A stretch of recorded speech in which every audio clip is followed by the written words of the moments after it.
To the daily Hindu analysis. आज का जितना भी इम्पोर्टेंट हिंदू में न्यूज़ आया हुआ वो सब हम लोग कवर अप करेंगे।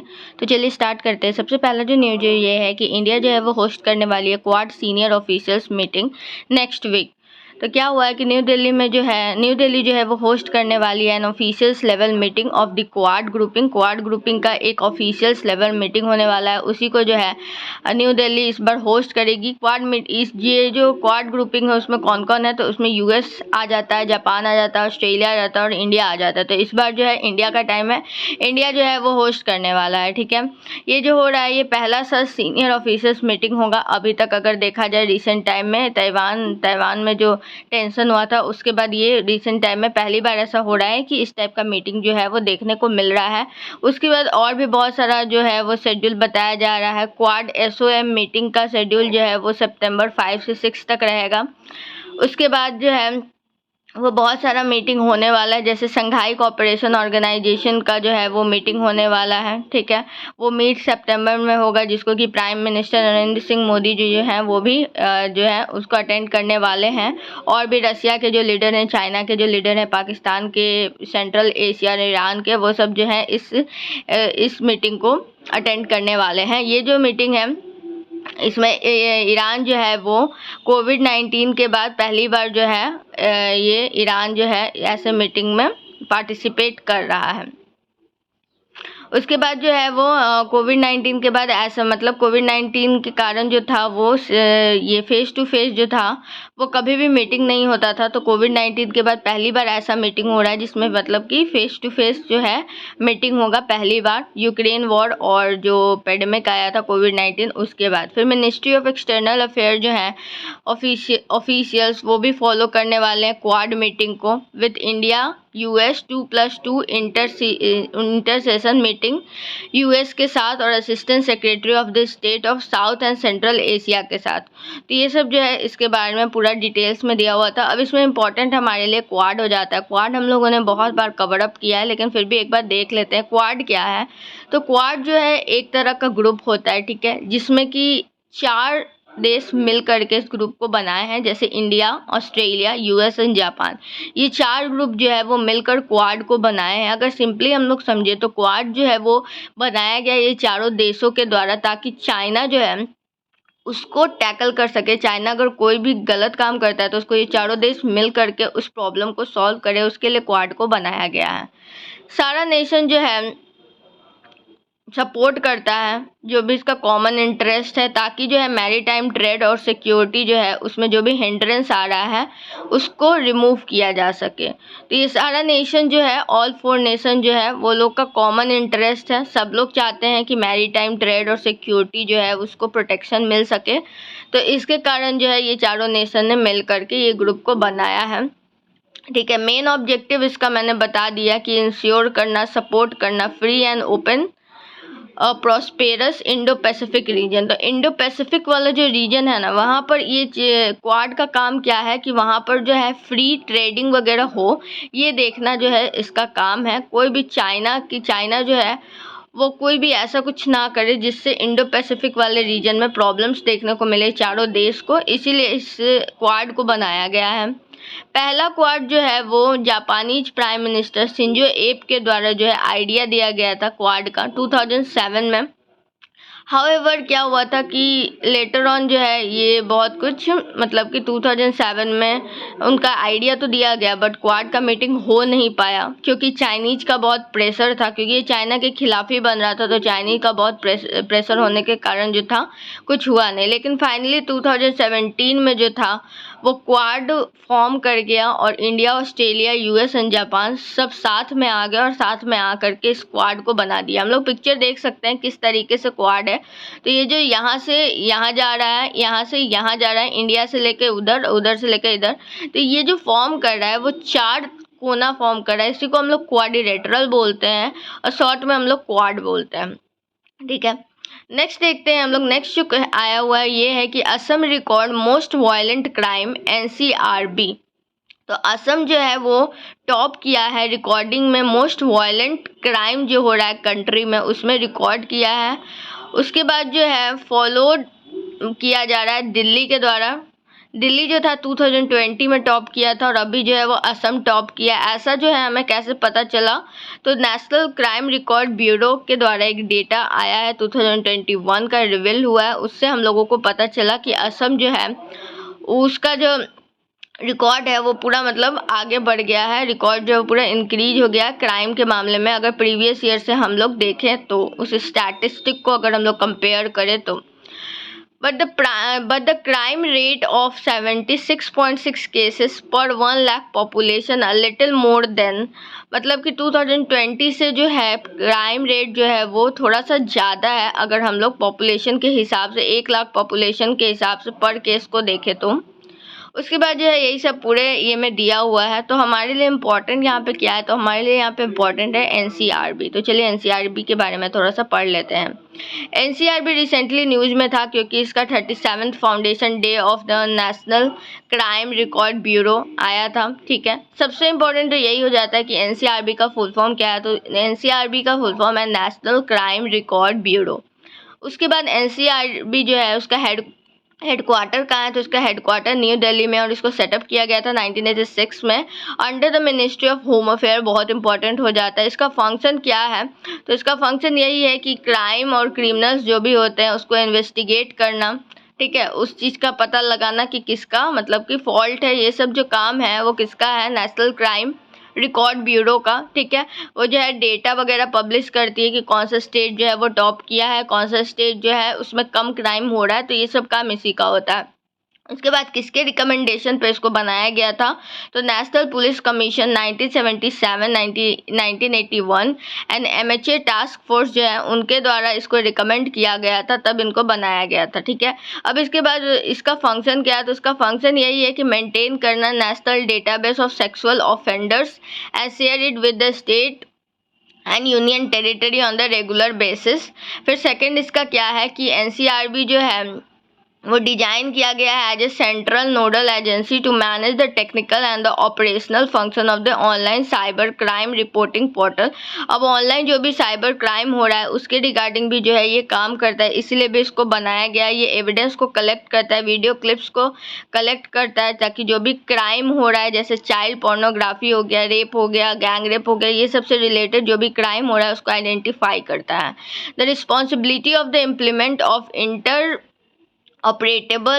operable criminal justice system has also been given to NCRB। तो NCRB को ये भी रिस्पॉन्सिबिलिटी दिया गया है कि वो इम्प्लीमेंटेशन करे inter operable criminal justice system का।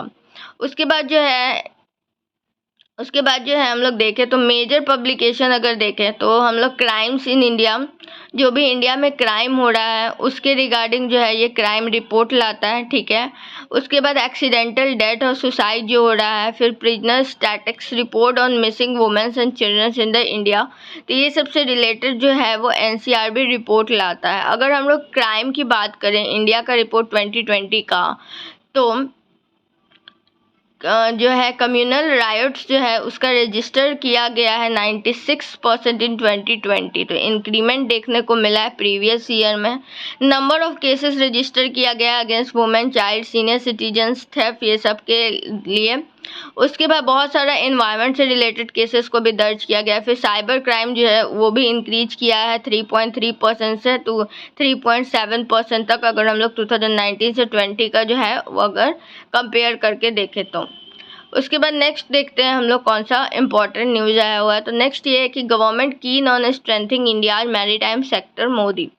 तो प्राइम मिनिस्टर नरेंद्र सिंह मोदी जी जो है उन्होंने फ्राइडे को कहा है कि गवर्नमेंट जो है वो बहुत ज़्यादा काम कर रही है ताकि मैरीटाइम सेक्टर जो है उसको स्ट्रेंथ कर सके, both on defence and economic fronts, मतलब डिफेंस और इकोनॉमिक फ्रंट दोनों से पूरा ओवरऑल डेवलपमेंट हो सके पूरे कंट्री का। इसीलिए क्योंकि इन्होंने मतलब जो है बहुत सारा इनॉग्रेटिंग कर रहे थे ये। ठीक है, तो उसके बाद नरेंद्र सिंह मोदी जी जो है अपना स्पीच दिए, फिर उसके बाद लॉन्च किए नया related to new Mangalore port authority and Mangalore refinery and petrochemicals LTD. Mister Modi noted the country's first interests. तो हम लोग को पता है कि आईएनएस विक्रांत जो है उसका कल जो है इनॉग्रेशन किया गया था, किसके द्वारा, नरेंद्र सिंह मोदी जी के द्वारा। तो इसके बारे में भी उन्होंने जो है बताया। इस पूरे आर्टिकल में, ठीक है। उसके बाद जो है वही पूरा जो आर्टिकल है उसी के बारे में दिया हुआ है कि उन्होंने क्या क्या स्टेटमेंट दिया जो कि हमारे लिए इम्पोर्टेंट नहीं है। उसके बाद हम लोग अभी नेक्स्ट जो पढ़ेंगे उसमें हम लोग देख लेंगे INS विक्रांत के बारे में। तो चलिए देखते हैं नेक्स्ट क्या है। पहले ये हम लोग न्यूज़ कवर कर लेते हैं। Paddy cultivation sees decline. तो पैडी का जो कल्टीवेशन है उसमें डिक्लाइन देखने को मिला है, ठीक है। Trade of decrease in paddy sowing had continued even as a monsoon season in the North India and in the last leg। तो क्या हो रहा है कि पैडी में हम लोग लगातार न्यूज़ देख रहे हैं कि पैडी का जो कल्टीवेशन है वो जो है वो डिक्लाइन हो रहा है धीरे धीरे। मानसून सीजन आ गया है, पानी वानी है, तब भी ऐसा हो रहा है, पता नहीं क्यों। तो ये जो है वो डेटा रिलीज किया गया यूनियन एग्रीकल्चर मिनिस्टर के द्वारा फ्राइडे को, जिसमें कि बताया गया कि कॉन्स्टेंटली जो है वो डिक्रीज देखने को मिल रहा है area of the paddy cultivation, ठीक है। 22.90 लाख हेक्टेयर जो है उतना एरिया है जिसमें पैडी का जो है वो कल्टीवेशन होता है, ठीक है। 5.62% less than the area covered in 2021। अब अगर अभी हम लोग देखें तो टोटल जो है पैडी का कल्टीवेशन अगर जो है वो कितने हेक्टेयर ऑफ द एरिया में होता है तो 383.99 lakh hectare of the area में जो है वो भी पैडी का कल्टीवेशन हो रहा है, ठीक है। तो ये सब जो है वो पूरा न्यूज़ दिया गया है। स्टेट जैसे झारखंड है उसका दिया गया है, मध्य प्रदेश, वेस्ट बंगाल, छत्तीसगढ़, ये सब का जो है, बिहार कितने हेक्टेयर में जो है पूरा इसका जो है कल्टीवेशन हो रहा है पैडी का, वो सब दिया हुआ है, ठीक है। पैडी जो है एक खारिफ सीजन में मतलब कि पैडी कल्टीवेशन जो है वो खारिफ सीजन में किया जाता है। मीनवाइल जो है तेलंगाना, ये सब जो है तेलंगाना, हरियाणा, ये सब में इंक्रीमेंट भी देखने को मिला है कि हेक्टेयर मतलब ज़्यादा जगह पे जो है वो पैडी को ग्रो किया जा रहा है। तो बहुत सारा ऐसा जगह है जहाँ पे इंक्रीमेंट देखने को मिला है, जैसे गुजरात है, नागालैंड है, तेलंगाना है। तो ये सब जगह पे जो है वो इंक्रीमेंट देखने को मिला है area of the cultivation of paddy, ठीक है। उसके बाद कल्टीवेशन ऑफ पल्सेस का बात करें तो coverage of pulses to witness a margin, मतलब इसमें भी डिक्लाइन देखने को मिल रहा है। खारिफ सीजन में ही बात करें तो बहुत कम ज़मीन है जहां पर इसको उपजाया जा रहा है। कहीं कहीं इंक्रीमेंट भी देखने को मिला है, जैसे मध्य प्रदेश, यूपी हो गया, असम हो गया, महाराष्ट्र हो गया। तो इस तरीके से जो है वो पूरा दिया हुआ है। फिर अरहर कल्टीवेशन का भी देखें तो वो भी डाउन चल रहा है। बहुत सारा ऐसा जगह है जहाँ पे जो है वो कमा है, ठीक है। तो ये भी देखने को मिल रहा है कि डाउन चल रहा है। फिर ऑयल सीड का अगर हम लोग बात करें तो उसका भी जो हेक्टेयर है वो धीरे धीरे मतलब कि उतना ज़्यादा नहीं इम्प्रूवमेंट हुआ है, मतलब कि बहुत कम जगह पे ऑयल सीड को उपजाया जा रहा है। तो ये सारा न्यूज़ जो था वो दिया हुआ था। इसमें से इम्पॉर्टेंट है हमारे लिए पैडी क्या होता है वो जान लेते हैं। तो पैडी का मतलब हुआ कि जैसे एक ऐसा ज़मीन जहाँ पर जो राइस है उसको ग्रो किया जा रहा है, ठीक है। मतलब कि हम लोग फोटो में देख ही रहे हैं कि ये एक फील्ड है, यहाँ पे पूरा पानी है और इसमें जो औरतें हैं वो पैडी को ग्रो कर रही हैं। तो मतलब ये सॉरी राइस को ग्रो कर रही हैं। तो इसी को, यही जो जगह है इसको हम लोग पैडी बोलते हैं, ठीक है। पैडी का मतलब हो गया कि यहाँ पे जो है मतलब कि एक ऐसा ज़मीन जहाँ पर कि बहुत सारा पानी हो और वहाँ पे जो है राइस को ग्रो किया जा रहा हो, मतलब कि वो अभी तक उसको कटाई छटाई नहीं हुआ हो, वो अभी पानी के अंदर ही हो, ठीक है। तो वैसे जगह को हम लोग पैडी बोलते हैं। राइस के बारे में थोड़ा सा पढ़ लेते हैं क्योंकि ये बहुत इंपॉर्टेंट है। राइस जो है एक स्टेपल फूड होता है, ठीक है। उसके बाद एक खारिफ क्रॉप होता है, इसको हाई टेम्परेचर चाहिए होता है 25 डिग्री से अबव, हाई ह्यूमिडिटी चाहिए होता है और एनुअल रेनफॉल चाहिए होता है 100 सेंटीमीटर का। एरिया जहाँ पे लेस रेनफॉल होता है वहाँ इरिगेशन के हेल्प से इसको ग्रो किया जाता है। ये साउदर्न स्टेट और वेस्ट बंगाल में क्लाइमेट कंडीशन अलाउ करता है कि इसका जो है वो 2 या 3 क्रॉप जो है वो राइस का हर साल जो है वो उसको ग्रो किया जा सके। वेस्ट बंगाल के फार्मर जो है वो 3 क्रॉप राइस के ग्रो करते हैं जिसका नाम है आउस, अमन एंड बोरो, ठीक है। About 1/4 of the total cropped area in India is under the rice cultivation। तो 1/4 अगर एरिया का हम लोग टोटल क्रॉप्ड एरिया का बात करें तो उसमें राइस जो है वो सबसे ज़्यादा ग्रो हो रहा है इंडिया में। उसके बाद लीडी प्रोड्यूसर कौन कौन सा है तो वेस्ट बंगाल, यूपी और पंजाब है। हाई यील्डिंग स्टेट्स कौन सा है तो पंजाब हो गया, Tamil Nadu, Haryana, Andhra Pradesh, Telangana, west Bengal and Kerala. India जो है वो सेकेंड लार्जेस्ट प्रोड्यूसर है राइस का, अगर चाइना के बाद, ठीक है। उसके बाद यूपीएससी में जो है ये क्वेश्चन आ चुका है 2019 में। क्या क्वेश्चन है तो क्वेश्चन है with the reference to the cultivation of the kharif crop in India in the last 5 years consider the following statement. पहला है area under the rice cultivation is the highest. Second है area under the cultivation of jowar is more than that of the oil seed, area of the cotton cultivation is more than that of the sugar cane, area under the sugar cane cultivation steadily decrease। तो अभी हम लोगों ने rice के बारे में पढ़ा, तो राइस का जो कल्टीवेशन है वो हाईएस्ट रहता है, तो वन जो है वो सही होगा। तो इसमें जो है किस किस में वन है, तो वन ए में है और डी में है, तो टोटल तो सही नहीं है, तो क्या सही हो जाएगा, तो पहला वाला जो है वो सही हो जाएगा, तो 1 और 3 जो है वो सही है इसमें, ठीक है। नेक्स्ट देखते हैं, navy ensign pays tribute to Shivaji. तो अगर हम लोग देखें तो इंडिया जो नेवी है उन्होंने फ्राइडे को अडॉप्ट किया है एक नया इंसाइन, इंस्पायर्ड होते हुए इससे मराठा किंग छत्रपति शिवाजी से, ठीक है। ये जो है अनवील किया गया है प्राइम मिनिस्टर नरेंद्र सिंह मोदी जी के द्वारा, ठीक है। उसके बाद जो है the president of the India जो है उन्होंने अप्रूव्ड किया था इसको, नया जो डिजाइन नवल इंसाइन का जो बनाना था इसको अप्रूव्ड किया गया था उन्हीं के द्वारा, ठीक है। तो ये सब जो है ये पूरा न्यूज़ जो है वो दिया गया है। देवनागरिक स्क्रिप्ट जो है उसका यूज किया गया है। This is the 4th time the naval ensign has been change. तो 1950 के बाद जो है ये 4th टाइम जो है इसको चेंज किया गया है, ठीक है। उसके बाद जो है ये जो है ये पूरा न्यूज़ में बस यही बताया गया है कि नेवी जो है वो ट्रिब्यूट दी है शिवाजी को, ठीक है, अपना जो है वो साइन उसको चेंज करके। नेक्स्ट हम लोग देखते हैं क्या है। नेक्स्ट जो है विक्रांत के बारे में दिया हुआ है। INS विक्रांत कल बहुत ज़्यादा न्यूज़ में था। INS विक्रांत जो है उसको मोदी जी बोलते हैं कि एक रिफ्लेक्शन है सेल्फ रिलायंट इंडिया का, मतलब खुद से सब कुछ तैयार करने वाला जो होता है उसको सेल्फ रिलायंट बोलते हैं। तो इस तरीके से मोदी जी का स्टेटमेंट आया। अब क्या है ये पूरा मांझो तो हम लोग देखते हैं। INS विक्रांत जो है वो कंट्री का पहला इंडिजीनियस एयरक्राफ्ट कैरियर है और बहुत ज़्यादा कॉम्प्लेक्स वॉरशिप है जो कि अभी तक में बना है। विक्रांत जो है बहुत ज़्यादा यूनिक है, ठीक है, unique reflection of India becoming self reliant, ऐसा उन्होंने बोला, ठीक है। उसके बाद जो है ये जो शिप है बहुत ज़्यादा सिग्निफिकेंट रोल जो है वो प्ले किया है, ठीक है, 1971 के वॉर में। उसके बाद 2013 से लेकर के 2017 तक में भी बहुत ज़्यादा हेल्प हुआ है इसके कारण।